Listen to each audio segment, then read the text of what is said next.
Untuk kuasa hukum Andre Ian Gunawan ini sudah dicoret, apakah yang bersangkutan masih tetap dipertahankan atau bisa diberi penjelasan? Dicoret. Baik, kami keluarkan dari tim hukum 01 ya, perkara nomor 1 ya. Kemudian berkaitan dengan kartu tanda anggota advokat, ada yang sudah kadaluarsa, Pak Ikhwan Setiawan, mohon nanti diupdate kembali. Kemudian kuasa hukum Pak Repli, Pak Said Kemal Yusuf Julfi, Pak Iksan Prastia, dan Pak Fikih Aprilia, tidak ada kartu anggotanya, supaya nanti dilampirkan pada persidangan berikutnya. Dua-duanya didiskualifikasi, atau kalau memang tidak bisa dua-duanya, satu saja cukup, yaitu Gibran, dan diulang pemungutan suaranya. Dan harusnya kalau keberatan terhadap Gibran ini kan berulang-ulang dibilang, sama misal Hotman Paris bilang sudah bertemu 5 kali debat kok, sudah salaman, rangkul-rangkul, masa nggak mengakui orang, ya kan? Ini kan secara hukum itu pengakuan, itu nggak ada keberatan. Waktu mengambil nomor juga terima aja semua.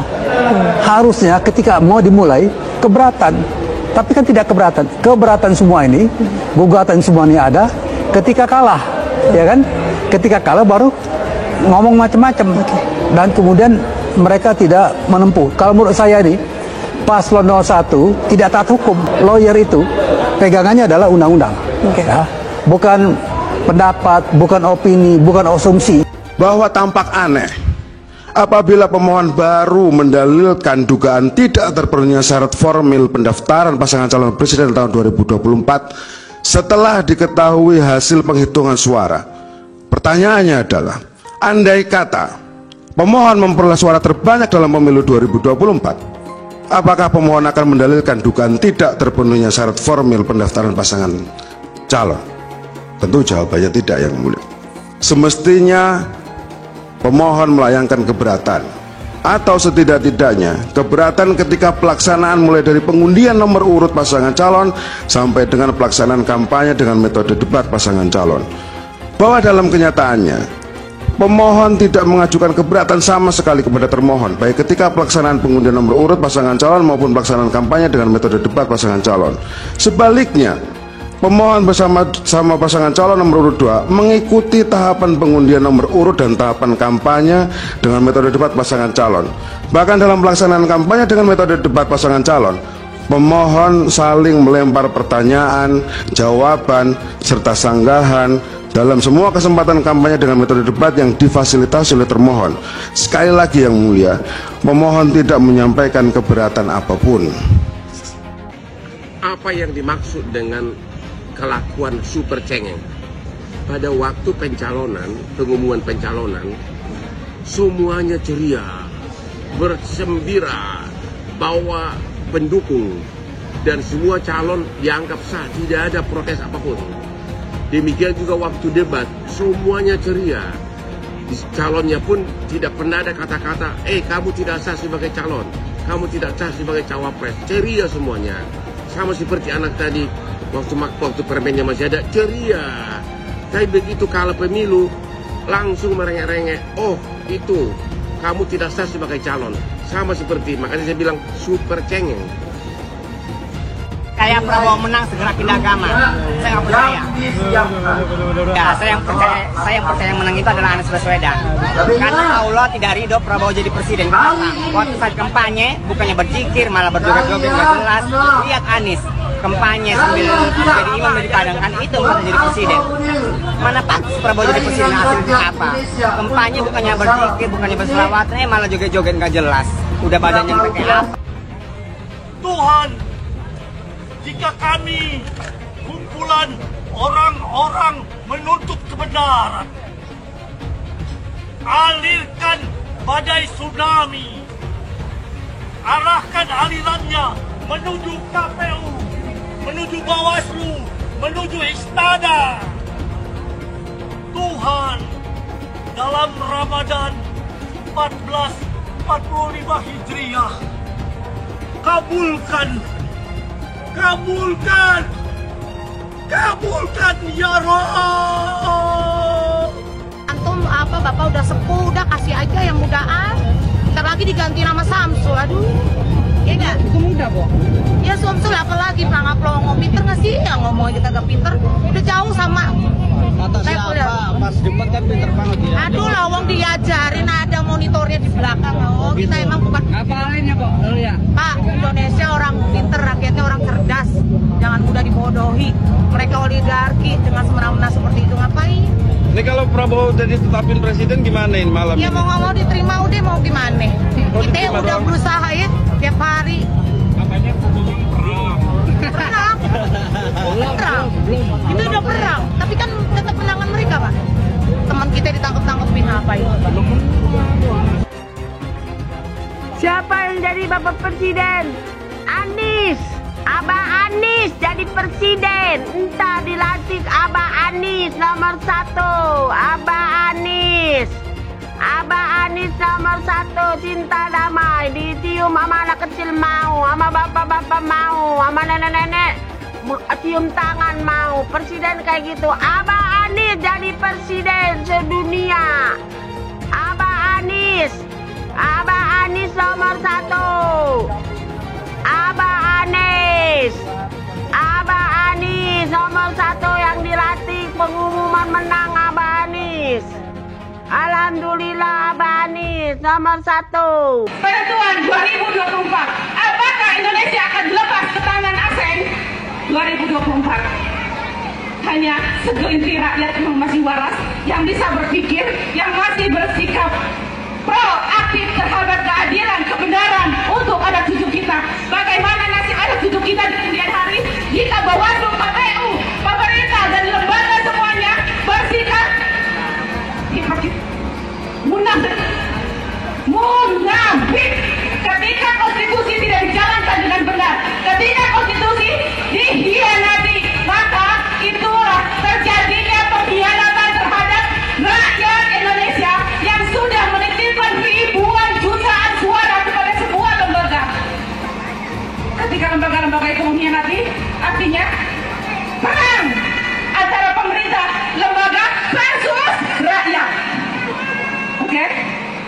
Ketika semua dikhianati, artinya rakyat perang terhadap lembaga-lembaga, terhadap pemerintah yang mencoba mengkhianati rakyat. Kami cabut mandat Anda.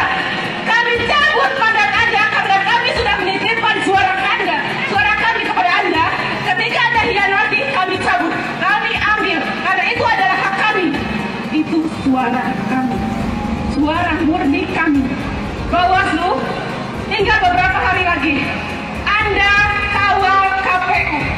Jika pada endingnya KPU ternyata benar-benar berpihak kepada yang tidak benar, Anda berhadapan dengan rakyat. Kita berharap pada hak angket. Pertanyaannya, hak angket apakah akan tergulir dengan baik? Kita lihat dan akan kita kawal.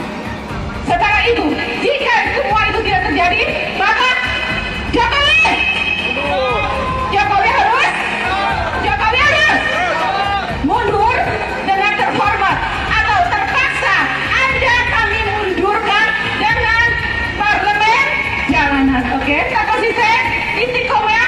Assalamualaikum warahmatullahi wabarakatuh.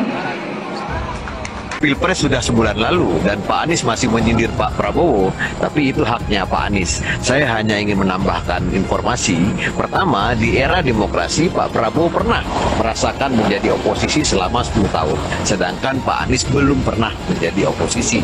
Kedua, salah satu prestasi Pak Prabowo saat menjadi oposisi adalah memberikan rekomendasi, mendukung, membiayai ribuan orang untuk menjadi kepala daerah, termasuk salah satunya adalah Pak Anies Baswedan, sehingga beliau bisa menjadi gubernur DKI Jakarta. Jadi jauh lebih dulu Pak Anies menjadi pejabat pemerintahan ketimbang Pak Prabowo. Pak Anies jadi menteri selama 2 tahun, jadi gubernur selama 5 tahun. Semua jabatan itu dinikmatinya di era demokrasi, di zaman Pak Jokowi. Bahkan saat Pak Anies sudah jadi menteri, jadi gubernur, Pak Prabowo masih menjadi oposisi. Makanya aneh, orang yang lebih banyak menikmati kerja-kerja kader partai belum pernah menjadi oposisi, tetapi menilai menilai kinerja orang lain soal oposisi. Pak Prabowo bukan tidak tahan jadi oposisi, tetapi Pak Prabowo dan Pak Jokowi ingin menjaga keutuhan NKRI. Saya heran juga mengapa Pak Anies tidak suka dengan rekonsiliasi atau kembalinya hubungan baik antara Pak Jokowi dan Pak Prabowo. Terima kasih. Jadi Bapak Ibu sekalian, ayolah kita sama-sama, kita kompak, Pilpres sudah selesai, jangan lagi ada nomor-nomor sana nomor situ. Itu kan presiden ya sudah terpilih presiden sekarang, ya kita bantu presiden terpilih untuk kita maju ke depan. Melindungi ini, jangan nanti pemerintahan yang akan datang ada oknum-oknum di sana lagi pengen tidak terjadi, karena orang suka kekacauan itu di mana dia bisa hidup di sana. Kita jangan, kita harus bikin negeri kita yang tertib. Merasa aneh kalau misalnya ada calon yang kebetulan tahu bagaimana mekanisme quick count itu dilakukan. Mas Anies Baswedan itu mantan bos saya di lembaga survei. Jadi dia tahu betul bagaimana quick count itu dilakukan, bagaimana survei itu dilakukan. Dia itu dulu direktur riset lembaga survei Indonesia. So he was my boss. Dan dia tahu betul bagaimana mekanisme quick count itu secara saintifik dijalankan. Jadi sebenarnya saya yakin beliau sadar dan memahami bahwa memang the game is over. Tapi mungkin karena beliau pengen menyantuni perasaan dari para pendukungnya di depan publik, dia belum mengatakan kalah. Perempuan-perempuan Sobat Anies mengharapkan agar terjadi pemilu dengan jujur, adil, langsung, umum, bebas dan rahasia, dan mengharapkan segenap aparat untuk mengkondisikan pemilu 2024 dengan baik.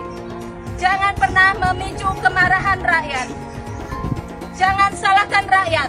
Curang, bang! Curang, bang! Curang, bang! Takbir! Allahu Akbar! Kita tetap berjuang. Kita tetap berjuang sampai titik darah penghabisan. Jangan kira kalau ini adalah kemenangan dan kemenangan. Enggak, kita nggak akan terima. Rezimnya biadab. Rezimnya nggak cinta rakyat. Rezimnya jahat, pengkhianat rakyat. Demi Allah, demi Rasulullah, aku nggak ridho. Ya Allah, tunjukkan kebesaran-Mu, ya Allah, supaya aku hanya berjuang dari 2014. Tunjukkan kebesaran-Mu, ya Allah. Kalau emang dia punya kuasa, pasti menang. Pasti menang, supaya aku. Pak Jokowi, Bapak itu presiden siapa sih? Kok Bapak nggak sayang sama rakyatnya? Beras naik, segala naik, pajak naik. Bapak tuh kalau berhutang itu kira-kira mikirin dong. Kita rakyat generasi akan datang, Pak, anak cucu saya Jokowi mundur yang akan membayar hutang-hutang Bapak. Kalau bansos atas nama Bapak, pakai gambar Bapak. Tapi saatnya hutang ke negara, atas negara, atas rakyat. Gimana ya deh? Turun, Bapak harus punya rasa malu dong. Ya Allah, ya nggak punya rasa malu, tidak punya rasa bersalah. Bapak tuh pura-pura nggak ngerti, itu pura-pura on, itu pura-pura wong besok. Bapak itu pura-pura pelangga-pelongo, padahal Bapak itu mematikan rakyatnya, Pak. Kasihan rakyat ini, jangan pura-pura pelangga-pelongo. Aku nggak tahu, kalau ditanya aku nggak tahu. Masa seorang presiden nggak tau segala sesuatu permasalahan yang ada di negeri ini? Rakyat, Pak, turun aja Bapak. Nggak punya malu, Bapak ini. Kasihan Pak pada pejuang 45 yang sudah memerdekakan negeri ini. Menangis itu para arwah-arwahnya. Masih Bapak, seluruh rakyat Indonesia dari Sabang sampai Merauke, Pak. Semua itu rakyat. Aku pilih 02, tapi ada yang bilang pendukung 02 itu bukan orang cerdas. Tapi nggak apa-apa, memang aku bukan orang yang cerdas. Betul. Tapi setidaknya aku bukan orang jahat, dan yang paling penting hati ini masuk Setuju, waras. Bang. Setuju, Bang. Karena percuma juga cerdas, tapi Betul. kelakuan seperti orang yang tidak Setuju, Bang. waras. Setuju. Dan yang jelas, mau pilih calon presiden mana saja itu bebas. Setuju. Karena berbeda pilihan itu boleh, tidak dilarang dan tetap sah. Jadi tak perlu lagi merendahkan, menghina kalau pendukung paslon lain itu semuanya goblok dan pendidikannya rendah. Ingat, dengan cara kau merendahkan orang lain tidak membuat dirimu terlihat cerdas dan gagah, tapi akan terlihat jauh lebih rendah daripada sampah. Orang-orang yang kalah itu harusnya sudah kasih pidato pengakuan. kasih pidato pengakuan kekalahan, bukan malah mencoba untuk membuat hiruk pikuk, ya, apalagi kemudian mencari jalan lain di luar prosedur yang diberikan. Kalau sengketa hasil pemilu kan dan pelanggaran-pelanggaran itu prosedurnya sudah diberikan, ya, pelanggaran lewat Bawaslu, ya, kalau ada persengketaan hasil lewat Mahkamah Konstitusi. Tapi tampaknya dua pihak yang kalah tidak mau untuk menjalani prosedur itu. Mereka malah ingin mengalihkan prosedurnya ke proses politik. Kalau ke proses politik itu sebenarnya bukan pemilunya yang memenangkan Prabowo Gibran yang akan mereka utak-utik, ya, yang akan mereka utak-utik adalah pemerintahannya Pak Jokowi. Jadi kalau bisa Pak Jokowi tetap berusaha untuk dimakzulkan, berusaha untuk diturunkan, ya, karena ada hak angket yang ingin mereka coba. Walaupun menurut saya hari ini itu sama sekali tidak mendapatkan dukungan dari masyarakat. Karena masyarakat akan mengait-ngaitkannya dengan kekalahan pemilu. Ini karena kalah pemilu aja bikin angket nih. Coba menang pemilu, tentu mereka nggak akan bikin angket. Kami sudah muak dengan pemilu curang. Kami datang ke sini sebagai rakyat sipil bergerak. Kami cinta yang namanya keadilan. Kami cinta namanya perubahan. Kami muak dibohongi, dicurangi. Dengan siapa? Tanyakan sendiri dengan hati kalian. Pengen perubahan, tapi kalau diajak bergerak untuk menegakkan keadilan di kantor KPU, KPU itu curang. Saya tanya Bapak KPU, goblok nggak? Goblok apa enggak? Tolol apa goblok? Ngakunya insinyur, ngakunya profesor, tapi diajak jebun neraka. Dia mau dengan money dan jabatan yang terjual belikan negara kita oleh siapa? Komunis Cina. Ini fakta. Kalian gak usah takut menyampaikan kebenaran. Kalian gak usah takut. Yang hak katakan hak, batil katakan batil. Allahu Akbar. Allahu Akbar. Tapi kan itu quick count, belum real count. Ya nggak apa-apa. Kalau tidak percaya dengan sampel, jangan periksa darah lagi di lab. Karena laboratorium itu kalau periksa hanya satu tetes darah. Kalau kita tidak percaya untuk mengetahui keseluruhan darah yang ada mengetahui. Tapi kalau kita tidak percaya dengan satu tetes darah, maka sedot seluruh darah. Iya, yang pertama saya ingin menyampaikan terima kasih kepada partai pengusung, pendukung, seluruh masyarakat dan relawan ya atas hasil quick count-nya. Tapi biasanya kalau quick count yang seperti ini kan ada yang nanti tidak setuju kan. Oh, jangan diklaim dulu lah kalau menang, tunggu real count. Maka saya ingin menyampaikan terima kasih juga terhadap seluruh aparat yang sudah menjaga dan yang ada di sini sangat baik sekali begitu sehingga Jawa Tengah aman ya. Tahap pertama adalah tahap di mana satu kemenangan berdasarkan quick count. Yang kedua adalah apa yang ada di real count nanti. Maka apapun namanya deklarasinya ada deklarasi quick count dan deklarasi real count. Banyak yang kebakaran jenggot nih karena Prabowo Gibran menang telak sekali putaran. Saking gak terimanya, semuanya tuh pada nuduh curang. Bilang rip demokrasi lah, selamat datang rezim otoriter lah, bilang inilah, bilang itulah. Sorry to say ya, kubu 01 sama 03 yang gak terima kekalahan harus denger nih nasihat dari Pak Mahfud MD. Kata Pak Mahfud MD, orang yang takut kalah itu selalu menyerang. Semua pemilu dituduh curang oleh yang kalah. Intinya kalau kalah mah kalah aja. Mereka yang kalah akan cari 1000 pembelaan untuk menolak kekalahannya. Ingat, jujur atau curang itu subjektif. Yang kalah selalu merasa dicurangi. Tapi kemenangan itu objektif. Begitu juga dengan kekalahan. Ya udahlah, yang kalah terima aja. Dan semua yang pelaku curang wajib didiskualifikasi. Audit KPU, audit ketua KPU, audit anggota KPU, audit sistem KPU. Temukan siapa pelaku pidana, tangkap dan hukum. Baru kita pikirkan pemilu ulang. Kalau tidak ada audit KPU, tidak ada audit ketua KPU, maka kita wajib menolak apapun hasil dari yang diputuskan oleh KPU. Siap lawan, siap lawan, siap lawan. Allahu Akbar. Seharusnya pemilu diulang sampai Anies menang. Catat ya, tahun 2024 pasti ada yang menuding KPU itu curang. Pilpres, apakah curang? Pilpres juga ada curang, tapi itu di bawah, bukan kontestan, bukan pemerintah. Di bawah, dan sama-sama curang. Oleh sebab itu di Pilpres itu, kalau kecurangannya tidak signifikan, curang 10.000 suara. Terbukti. Nah, yang satunya curang juga 5.000 suara. Apakah pemilu batal? Nggak bisa. Kalau nunggu pemilu bersih, pemilu nggak akan selesai. Oleh sebab itu, yang curang-curang itu diselesaikan melalui hukum pidana. Curang, bawa ke pengadilan, terbukti 500.000 dia curang.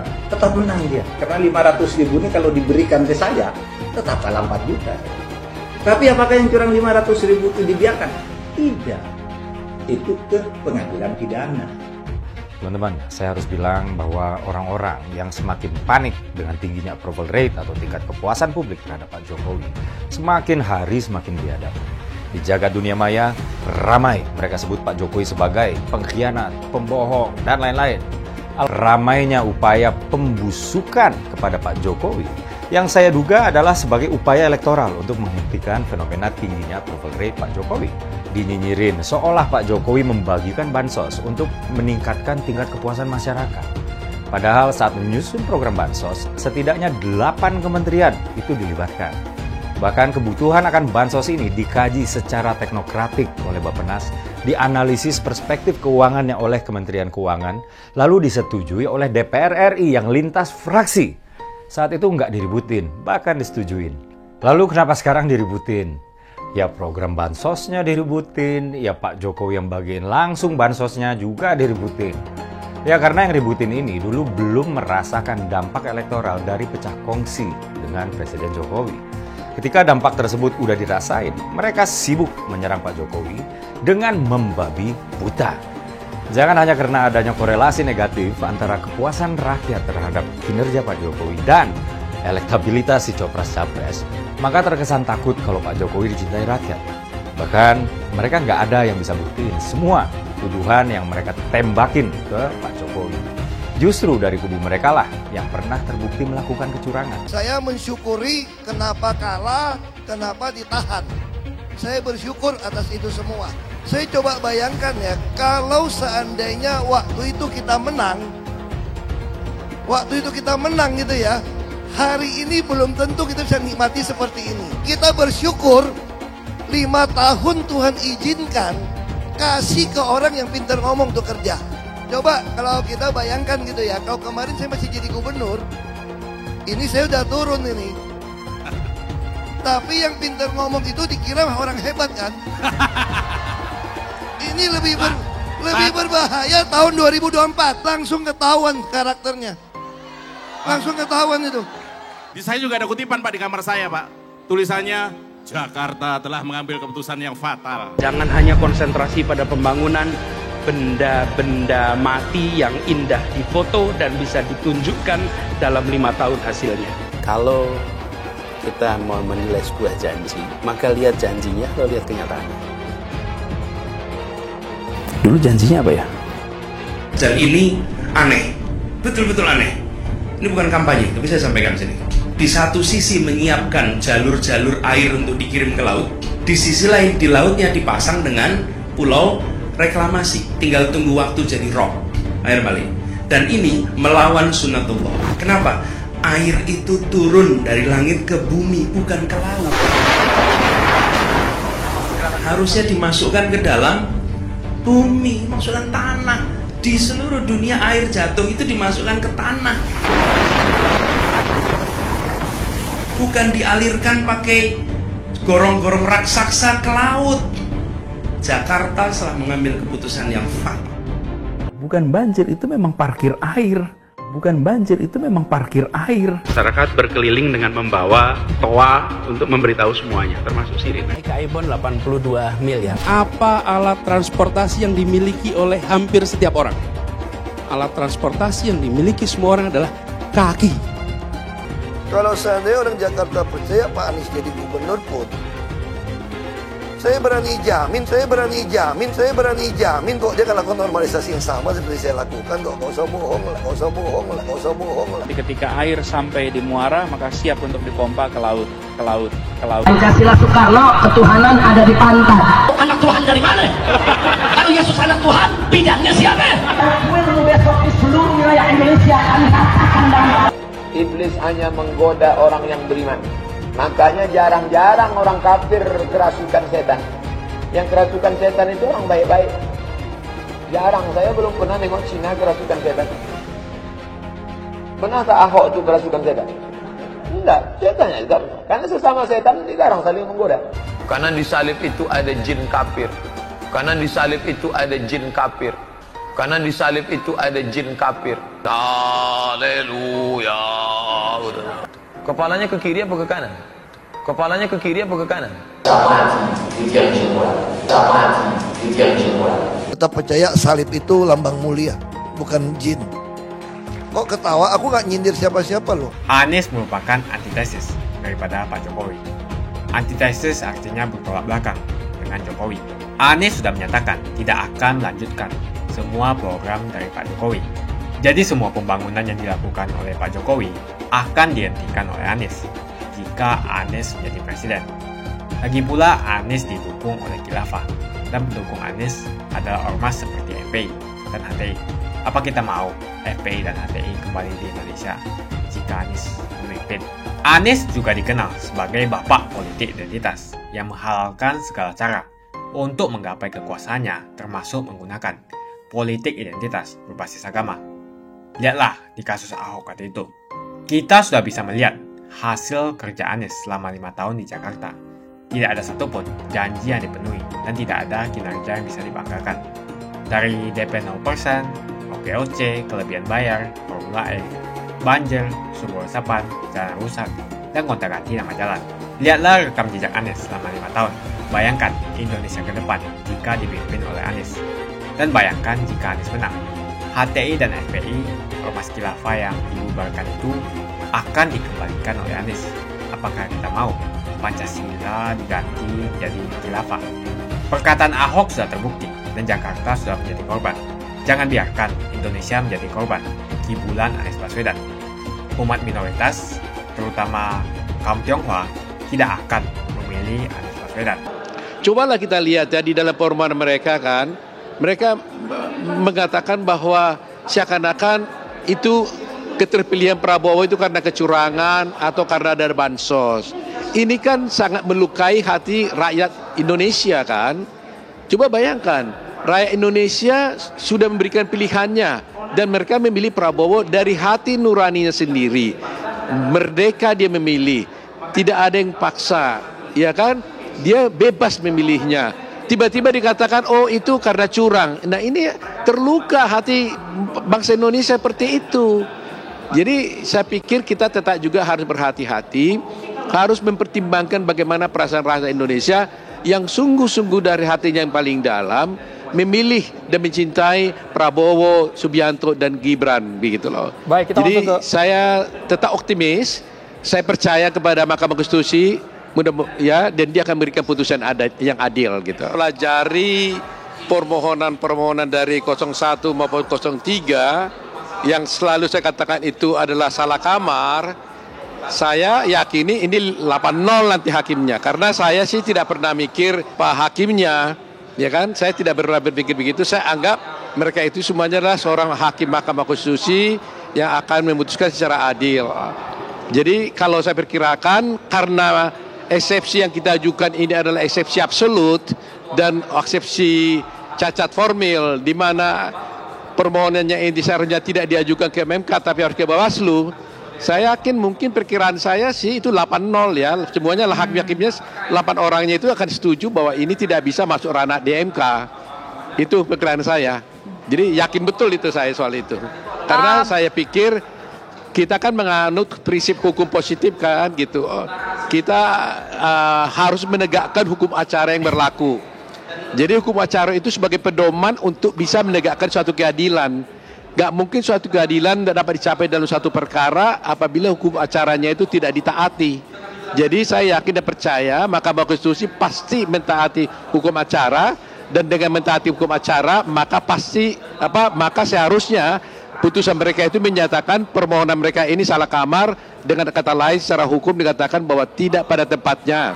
Jadi kalau kita melihat komposisi hakim bersangka buruk ini susah. Jadi seakan-akan ada keberpihakan kepada pihak tertentu seperti itu. saya harus melihat bahwa dia harus berpihak kepada keadilan dan kebenaran. Nah, dengan berasumsi bahwa mereka itu adalah akan berpihak kepada hukum dan kebenaran, maka saya yakin dan percaya bahwa putusannya itu akan adil. Nah, kalau mereka mau adil, saya kira 8-0 gitu loh. Baik, Bang. Karena tidak bisa umpamanya aku pro si A dan sebagainya. Ini kan bukan pertandingan sepak bola gitu loh. Tapi ini kan menyangkut bangsa Indonesia yang hak-hak konstitusionalnya itu harus diperhatikan. Kedua, permohonan mereka ini juga tidak menyebutkan berapa suara yang diperoleh oleh mereka. Jadi kalau dia mengatakan diskualifikasi orang lain, lantas dia berapa gitu loh. Kalau dia katakan orang umpamanya kita punya 0, lantas dia punya suara berapa? Dia sendiri juga tidak bisa menyebut loh. Jadi bagaimana dia bisa berperkara di Mahkamah Konstitusi dan mengajukan gugatan mengatakan orang lain itu harus didiskualifikasi, tapi pemohon sendiri tidak bisa menentukan suara dia berapa. Dia bilang bahwa kamu diskualifikasi, tapi tidak dikatakannya suara dia berapa gitu loh. Jadi saya pikir saya yakinilah dari segi logika gampang pun, saya yakini Mahkamah Konstitusi itu 8-0 lah menurut saya ya. Yang kami sampaikan hari ini sebenarnya adalah sudah cukup menjelaskan bahwa betapa sebenarnya Mahkamah Konstitusi tidak berwenang untuk bisa memeriksa perkara ini. Jadi sebenarnya kalau itu dilakukan itu lebih baik gitu loh, karena akan tidak menguras waktu dan tenaga kan. Karena toh dari awal dia udah tahu tidak akan bakal bisa diterima, kenapa tidak dari awal saja? Kenapa harus dicapek-capekin? Umpamanya nanti ada ahli, ada saksi dan sebagainya. Nah, kenapa saya punya keyakinan seperti itu, dan itu tadi sudah saya jelaskan dan kami jelaskan dengan tim bahwa sedikit sekali, hampir tidak ada kemungkinan lah begitu ya. Hampir tidak ada kemungkinan permohonan ini untuk dikabulkan. Bukan karena apa? Karena memang salah kamar gitu loh. Tapi saya harus berpikir positif gitu loh. Nah, berpikir positifnya adalah sejelek apapun itu hakim konstitusi, dia kan tetap harus berpandangan tentang kebaikan buat bangsa ini.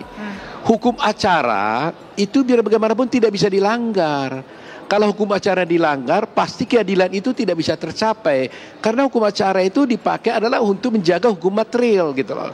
Hukum material kan ada, dijaga oleh hukum acara supaya tercapai keadilan. Nah, hukum acara yang di sini udah tegas mengatakan kalau ada perkara tes M, pelanggaran seperti itu harus diajukan di Bawaslu. Kemungkinan besar ya boleh pastikan lah ya, pasti akan tidak diterima gitu loh. Sehingga saya bertanya sekarang ini, kenapa sih mereka ini tidak mengajukan ke Bawaslu selama ini? Dulu Anies bisa menang karena menggunakan agama dan etnis. Isu agama, ras, dan antar golongan dinikmati oleh relawan Anies. Saat itu Anies didukung oleh FPI, HTI, dan pengasong khilafah lainnya. Pada akhirnya Ahok harus kalah, namun kekalahan dia adalah kekalahan yang membuka mata rakyat Indonesia bahwa masih ada orang-orang yang menang dengan cara menggunakan politisasi agama atau politik identitas berbasis agama. Ternyata banyak sekali orang yang dengan mudah terhasut lewat jalan-jalan seperti itu. Relawan Anies terutama dari FPI, HTI, PA212 seperti Bahar Smith dan Rizik Syihab selalu menghujat Cina, etnis Cina. Tapi saat ini negara Cina sudah menjadi nomor 1 di dunia. Saya bangga sebagai Cina. Etnis Tionghoa dicap sebagai pemberontak, sedangkan etnis Arab dianggap sebagai Tuhan atau tuan dari pribumi. Etnis Arab dipuja-puja dan dianggap sebagai dewa.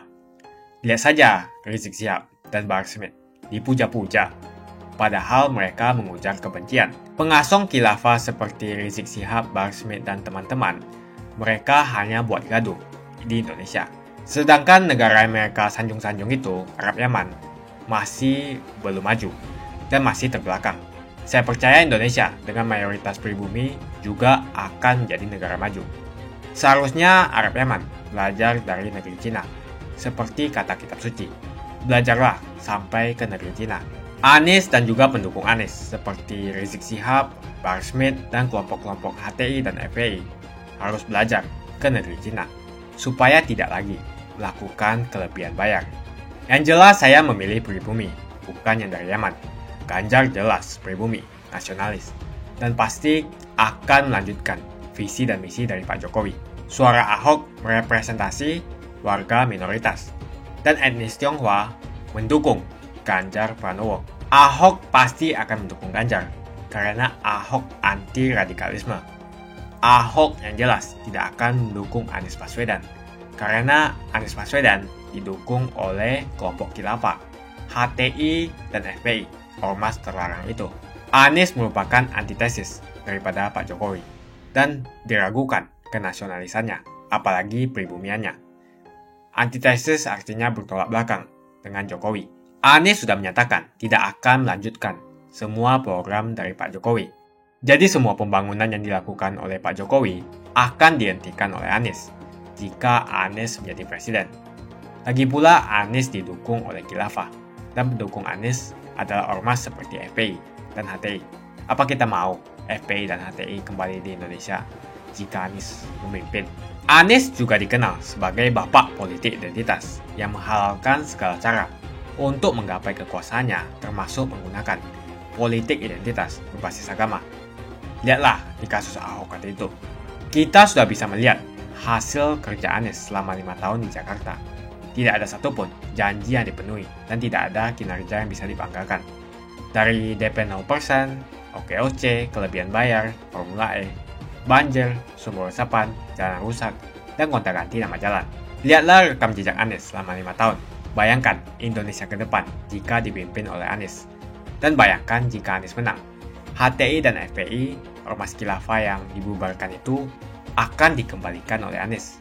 Apakah kita mau Pancasila diganti menjadi khilafah? Bagian Indonesia Timur yang mayoritas non-muslim seperti Bali tidak akan setuju dengan khilafah atau sistem khilafah. Mungkin Indonesia akan bubar jika Anies menjadi presiden. Perkataan Ahok sudah terbukti dan Jakarta sudah menjadi korban. Jangan biarkan Indonesia menjadi korban kibulan Anies Baswedan. Umat minoritas, terutama kaum Tionghoa, tidak akan memilih Anies Baswedan. Saya yakin karma Ahok mengejar Anies Baswedan.